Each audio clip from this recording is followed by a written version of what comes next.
Alex Atamenenko was going to be here. He wanted to meet with myself, the creator of Local Supporting Locals here, because of the theme of our calendar and the message that Locals is putting out about real living with real food. As luck would have it, Alex Atamenenko was coming through BC and the Okanagan here and talking about genetically modified foods, raising awareness to it.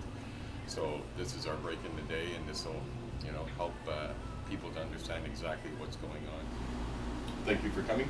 Oh, you're very welcome. Yes. So, if you had a message to tell the people here, what would you like to say in regards to genetically modified foods? I would ask them to be as informed as possible on what they are, and if they have a chance to attend any of the forums that I'm doing week the 19th, that would be a golden opportunity, because I'm bringing in Lucy Sharad, who's with Canadian Action Biotechnology Network, who's probably one of the foremost experts on genetically modified organisms in Canada. Yeah. And there will be a woman by the name of April Reeves with the GE Free BC, plus local farmers and others, and we're going to have a real good discussion on this and the effects of this on our environment and our food supply. And I think it's a very, very important topic. Yeah, I know, and speaking with a lot of the farmers too, it was nice to hear that a lot of them speak well of you because of your support for the farmers.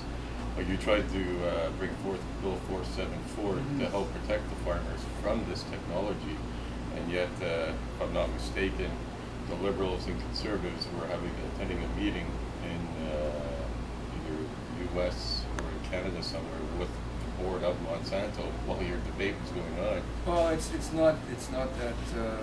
What happened is the timing for my bill was to bring it forward back to the House for debate, because they had closed off debate on my bill in the committee. The Conservatives engineered that, and at the same time, the Ag Committee, which I'm on, was doing hearings on genetically modified organisms, having representatives from different, for and against. And at the time that my bill came back to Parliament, they happened to be meeting in Guelph with, some supporters of genetically modified organisms. So it was just the timing was kind of wrong, but it was sort of ironic that as my bill was being killed in Parliament, the committee was meeting with those people that support this technology. Well, that's it. I mean, apparently this was the longest, debate in Senate. This is the first, my bill 474, which basically was to look at the economic effects of the introduction of any new genetically modified organism into the environment. The economic effect of farmers. That's all it was. It was a pocketbook issue. If we introduce any new GE alfalfa, for example, what's that going to do to the organic farmers here? What's that going to do to those that export alfalfa? That's all it was. It wasn't. It didn't say anything about stopping current GMOs or anything. But the pushback from industry was just amazing. They didn't like this. I had a representative from CropLife, which is a spokesperson, the company that kind of is a spokesman for Monsanto and others. Tell me in a meeting, we were just this far away. She said, "We don't even want your bill debated in Parliament." So this company was saying that they didn't want a democratic debate on the future of genetically modified organisms in this country. Ludicrous, but that shows you the pressure. And that pressure was applied to the Conservative Party, was applied on Liberals. They had over 50 meetings of lobbyists before Christmas that year, meeting with MPs from Liberals and Conservative parties to basically say that they didn't want this bill supported. So that shows you the power that these corporations have. Monsanto is the one that it controls the seed. It develops genetically modified seeds, and it also is the one that you buy Roundup from so that you can spray the heck out of your crops, and at the same time not kill the canola or not kill the other plants, and at the same time you have to buy their seeds. So this is it's an element of control here. What we need to go in the other direction. We need biodiversity.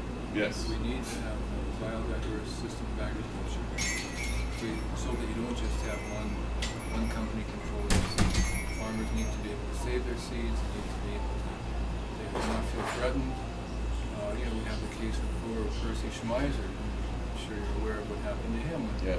Genetically modified canola was found in his field, and then he was being sued by Monsanto. It wasn't even his fault. So, well, because they patented it. yeah, and in this area, you know, the conventional producers and the organic producers are deathly afraid of the potentially genetically modified apple that's being researched. Now, if you release it, and it's supposed to be a non-browning apple, so if you release the seeds, you plant this apple, then there'll be cross-pollination, and obviously it's going to have an effect not only on organic producers but on conventional producers, because there's a huge potential for markets being shut down. Well, and now Monsanto, they, in order to control the seeds so that the farmers can save them, they injected a terminator gene inside the seed to make it sterile. That technology is not yet, although it's been experimented with, it's not yet on the market.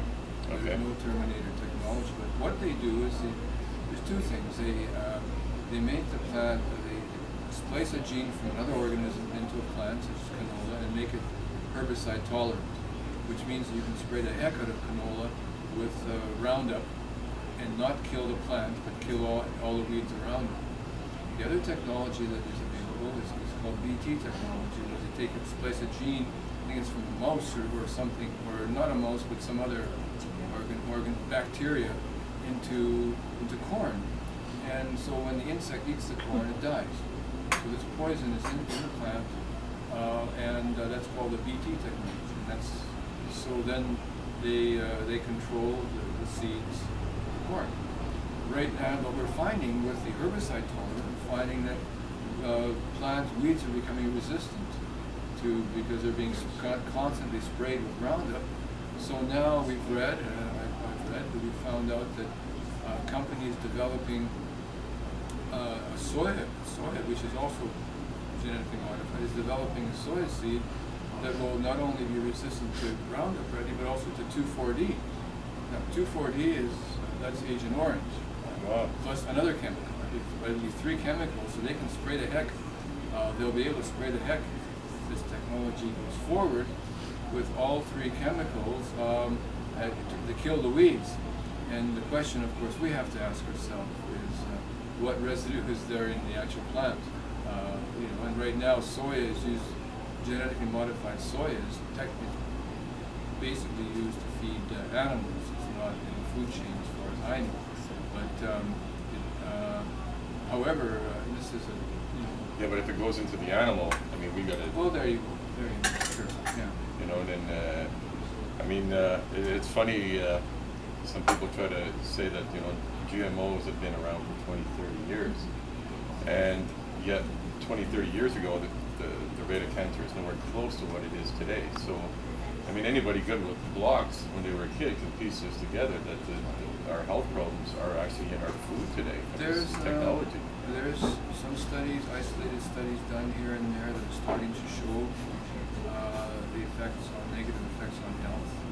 However, it's very hard to get good independent research because most of the research on this technology is done by the companies. Yeah. There's a professor, Sarah Leading, who's done a number of studies from France that I met in Ottawa a number of years ago. He showed that in his studies that there was some effect on the liver of rats and also reproductive organs of rats from Monsanto 810 corn. But then subsequent to that, he, I believe, was sued by some of the companies, which he won eventually. But it shows you the control and pressure that companies have in this technology. Well, I mean, and this is where Health Canada's role is supposed to be. And I wonder at the end of the day, what happened to Canada? We had the highest standards for food quality. We were known around the world, for our cattle. Just our high standards for food. And where are they now? They're rating farmers for raw foods, farmers that sell raw milk. And meanwhile, they're allowing this kind of technology to come in without it being researched first. On the one hand, we do have high standards, but on the other hand, you're right. They're saying, those of us that are against genetically modified technology, they're saying, well, you're against science-based. It's all science-based. Well, a lot of their so-called science is science that's developed by the big companies, and the government buys into that. Instead of, we do not have really independent, publicly funded research into the genetically modified organisms in this country. And the time has come to do that. At least what we should be doing is labeling foods that contain genetically modified organisms. That's a first step. Yeah. And that's something that, I had a private member's bill in that regard. There was a bill by a bloc member. It was actually came for a vote in Parliament, and of course it was voted down by the Liberals and Conservatives, which shows you, once again, tremendous pressure that is exercised upon the governing parties by industry, by, in this case, corporate biotech industry. So we have a big job ahead of us. Yeah, well, that's it. I mean, I know with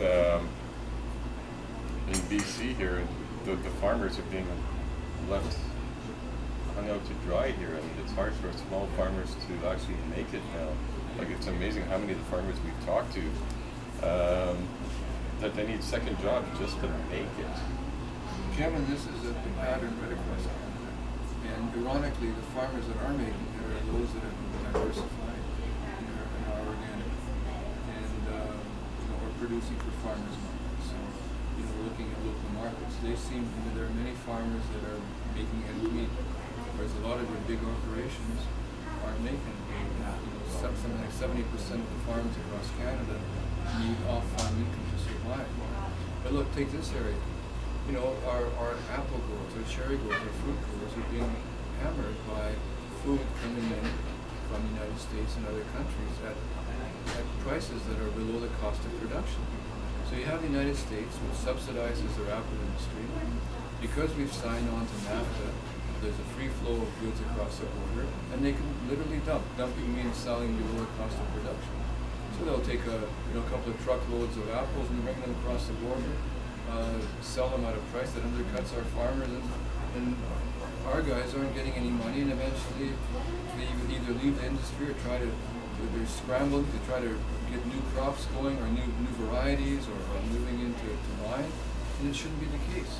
Well, that's one thing that really, like you said, biodiversity here in the Okanagan. Like, I don't know who dropped the ball on this one. To move, it was changed into orchards. Now they want to go into vineyards because the vineyards are actually they actually get insurance, so the crops are destroyed. So a lot of these private companies or whatever are buying up these vineyards or orchards, transferring it into vineyards.